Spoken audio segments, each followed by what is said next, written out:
fatherlessness, the impact that has, and then the community rallying around. I mean, it kind of harkens to your own story where the grandparents stepped in to provide the stability, and they fought through it. They preserved their relationship through some hard times.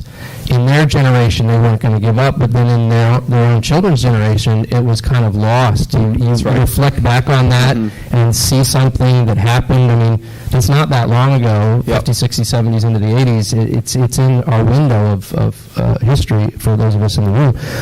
What do you see from your own experience, having lived the exact point I think you're talking about? What's causing one generation to give up on fatherhood when the other one was so doggedly determined to stick it out even in tough times?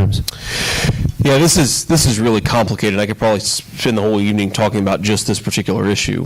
One, I do think that while I don't think this is primarily an economic problem, I do want to talk about the economic piece of it, which is that we're really uncomfortable admitting to ourselves in our, society that's very focused on gender equity and equality, that men and women really are different. And the decline of manufacturing hit male employment much harder than it hit female employment. Even assuming that you have sort of equal labor force participation rates, when you have those manufacturing jobs disappear, it affects the fathers more than it affected the mothers. And one of the things we see consistently is that when men are unemployed, it's very hard for them to build families themselves. And so I do think that this makes maybe some people uncomfortable in the audience. The fact that we lost a lot of stable male employment was a catastrophe for the American family. More than the economic consequences, more than the fact that the jobs disappeared and the good wages disappeared, a lot of families suffered and struggled in ways that if you're just looking at men and women as interchangeable, you would not appreciate. But if you recognize that moms and dads really are different, that men and women need different things, you recognize that we've got a real problem here, and we continue to have a real problem here.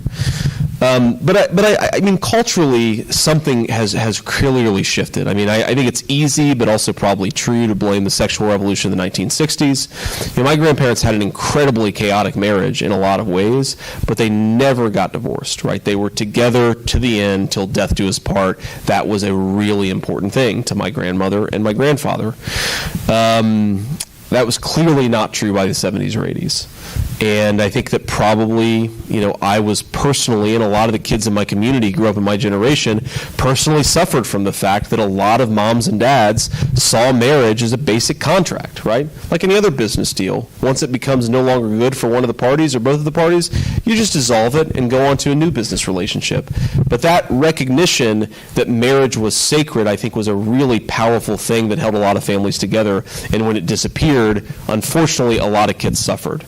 And this is one of the great tricks that I think the sexual revolution pulled on the American populace, which is this idea that, these marriages were fundamentally, they were maybe even violent, but certainly they were unhappy. And so getting rid of them and making it easier for people to shift spouses like they change their underwear, that's going to make people happier in the long term.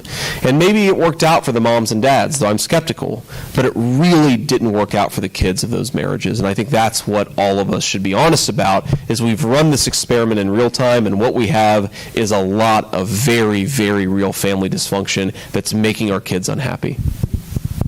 So I want to, we got a few minutes left before we allow you to reunite with your family and bring Dad back home. You're starting to jump in on the political arena, and much of the book is in the cultural and family space. What do you see are some policy avenues, or maybe there aren't any and it's all cultural avenues, and if so, what are they, that are going to reinvigorate Americans' belief in the institution of marriage, their steadfastness in their marriages, even in difficult circumstances? Are there policy steps that can be taken from the State House or Washington, D.C., alongside the churches and community organizations? What do you think are some steps that we can be taking as a people to address the problem? Yeah, so to be clear, I think the cultural stuff really matters, but it's so complicated, and I talk about it a lot in the book, so I'll focus more on the policy stuff. So there are two things in the policy arena that I think we could do that would really boost marriage stability and formation over the long term. The first is rebuilding the American manufacturing economy for middle-class workers. If you want to have healthy, stable families, you need normal middle-class people without a college education to be able to support themselves. You need that source of employment. You need that source of dignity, that source of pride, that source of community. That's really important. And so I think the long-term economic competition that we have with China and with other countries, if we can recapture some of that Native American industrial base, we're going to do much better in family formation.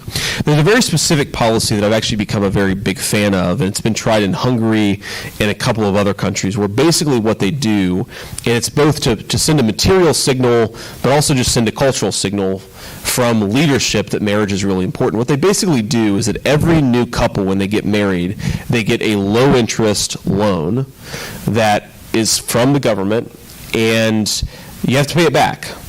But you don't have to pay it back if you get married and stay married for a certain period of time.